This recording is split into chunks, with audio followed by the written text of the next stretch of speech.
Yun, magandang araw mga boss. Dito nga ay magre-repair tayo ng aking cord ng mic.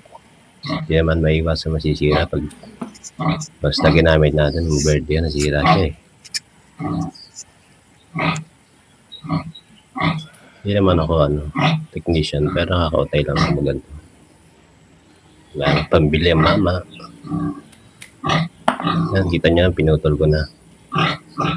Dalawa siya eh. Pag-iisahin ko na lang. Original kasi yung cordon yan, sayang naman. So yun, kinamitan ko na nga ng kutsilyo kasi matigas yung cordon niya. Balat niya eh. Dalawang taon na sa akin to. Ito na yung original na cord meron ako. Ano, pakita ko sa inyo mamaya. Yan, suot muna natin yung makakalimutan, tapos papahinang ulit lang tayo ng trabaho.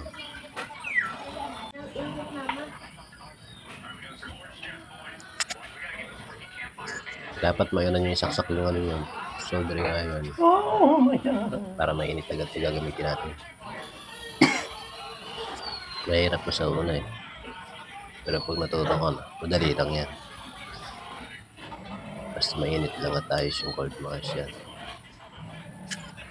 Medyo maingay yung paligid natin, may baboy. Sesya na. Babalik tayo. Yan, nakita nyo naman. Umuusok sa init.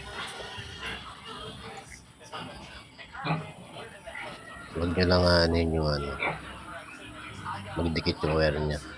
Yung positive niya lagay sa number 2. May number yan sa dulo, kababaw. Tapos yung dalawa, parehas lang yung ground, 1 and 3. Pwede nyo yung pagsamahin. Hindi ko na nga napakita sa video kasi mahaba ng video natin eh. Ayan, kita nyo yun dyan. Nilagay ko na yung tornilyo para matest natin. Ayos po, hindi grounded yung ating mic. Ayan o.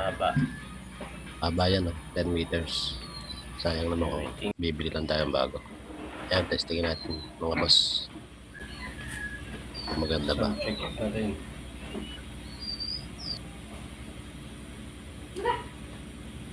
Check sa check isa check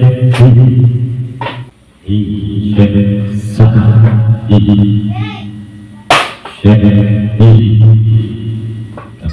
Kalambing naman mga boss, prepare and share. Thank you.